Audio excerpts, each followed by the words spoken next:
Ask and you shall receive. Yakuza Kiwami is now available in the West, and it's awesome. Way back in February 2016, we looked at the original import release of the game and wondered if it might be released abroad. Well, we know the answer now, and here we are. It's out.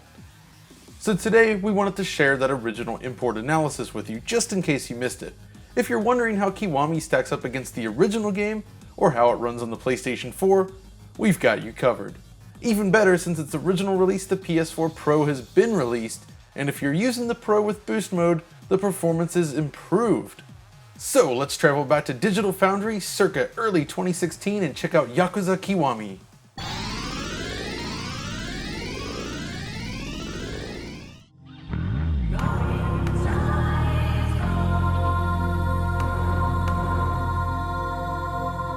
Greetings! DF のジョンです。今回は新作の龍が如くなんですけど、龍が如くが発売されたから10年が経過しました。今、シリーズの記念日のために最初のゲームが戻ってきました。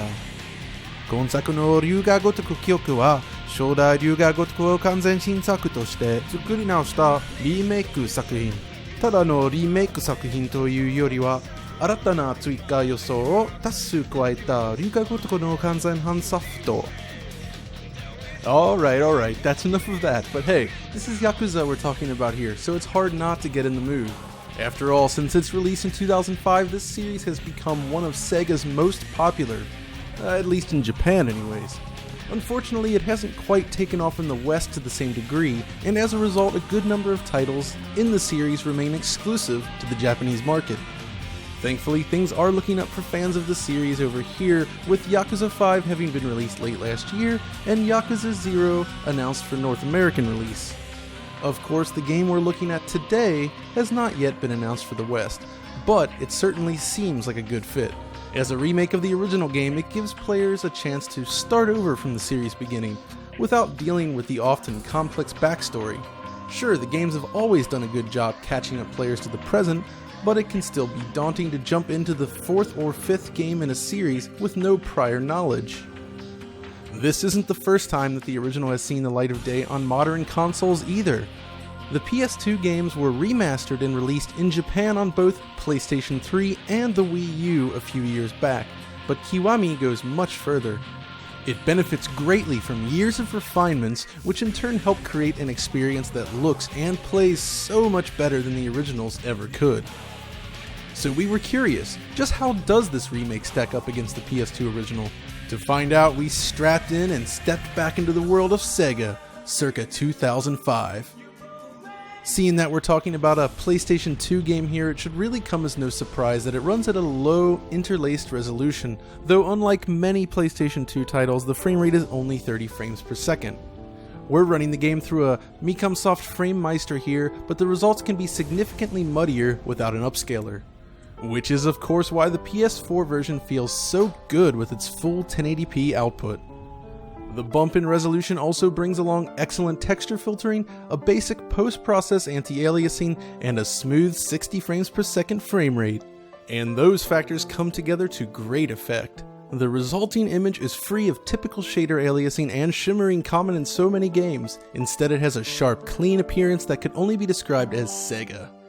It doesn't attempt to deliver the latest in graphics technology, but it has a style that holds up really well. The game is actually based on the engine created for Yakuza 3 on PlayStation 3, and in fact, Kiwami is available there as well. Yet on Sony's last generation platform, these games typically operate at just 1024x768 at 30 frames per second. So the jump to 1080p 60 on PS4 makes a world of difference here. One of the first things that stands out is the fact that many of the cutscenes play back exactly as they did on PlayStation 2. The rigging, camera work, and animation is all identical in these scenes to the point where everything just lined right up when we stacked the two captures on top of one another. But is that actually a good thing though? Well, it's true that the scene playback is very similar, but the massive increase in detail and resolution is immediately apparent, and it has a transformative effect. The PS2 version also tends to rely heavily on pre-rendered cinematics, which sometimes fail to mesh with the real-time gameplay. On PS4, most scenes are now rendered in real time instead, and as a result blend more naturally with the game itself. As with many other PlayStation 2 games, the original release focuses on creating attractive visuals without relying too heavily on detailed textures. With so little memory available, this was a must on the platform, so we see lots of basic shading and flat colors instead. You can really see this in the character faces and outfits. Kiryu's white suit, for instance, lacks fine details, but it still manages to look pretty good. In jumping to the new engine, the designers amped up all of the finer details, producing a fine-grained appearance that adds a lot to the experience. Just look at the threads on Kiryu's suit in comparison to the original, or the detailed facial textures, which do look a tad flat without subsurface scattering, I suppose, but it still looks nice nonetheless. We also see things like improved depth of field used to bring focus to certain characters and objects, enhanced weather effects,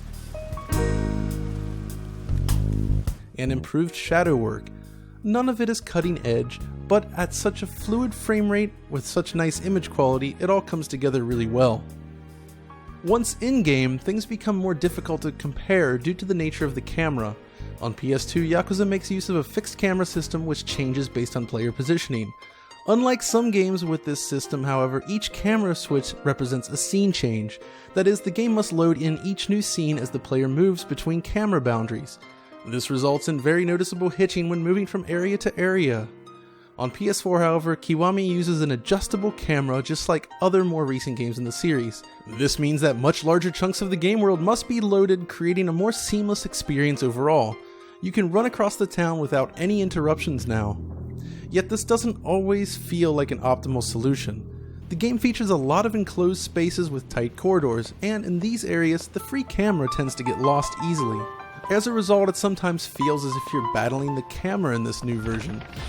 Outside of exploration, Yakuza features a lot of combat, and it's here that another PS4 benefit shines through.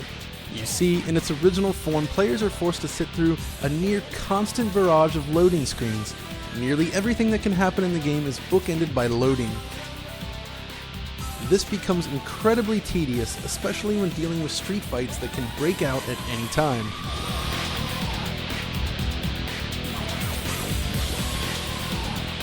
Thankfully, on PS4, the game is able to quickly transition in and out of battle without breaking the flow of the game. This has a tremendously beneficial impact on the overall experience that makes for a much more playable overall game. So how about performance then? We noted earlier that it operates at 1080p 60 on PlayStation 4, but there are some variations. For one thing, cutscenes are limited to 30 frames per second, which I suppose isn't really a big deal. In-game though, we did run across a few instances of slowdown where torn frames were introduced as the renderer goes over budget. You can see exactly what we mean right here. Thankfully, instances of slowdown like this are remarkably rare during gameplay, so it's not really something that will greatly impact the experience, but it is worth noting. Either way, it's a huge leap over the 30 FPS with slowdown level of performance we see on PlayStation 2.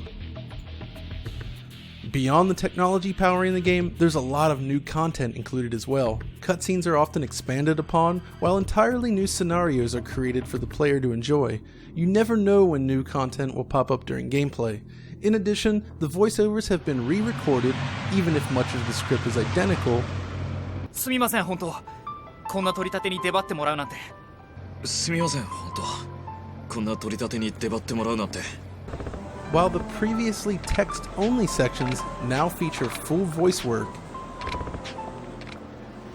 どこの奴らなんだ、その取り立ての相手は。すぐ近くの町金です。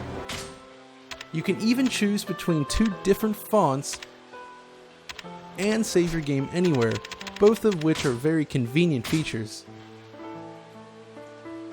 Though I still cannot fathom why the series defaults to a fully inverted camera. Does anyone really want the camera to move in the opposite direction of the analog stick? Ultimately, this is one solid remake that manages to bring together many of the best elements from the series and retell the original story. We can only hope that sometime in the not so distant future, both Yakuza Kiwami and Yakuza 6 are announced for Western release. It certainly feels like the series is starting to gain more appreciation worldwide after all. Anyways, that wraps up this video, and until next time, this is John, signing off.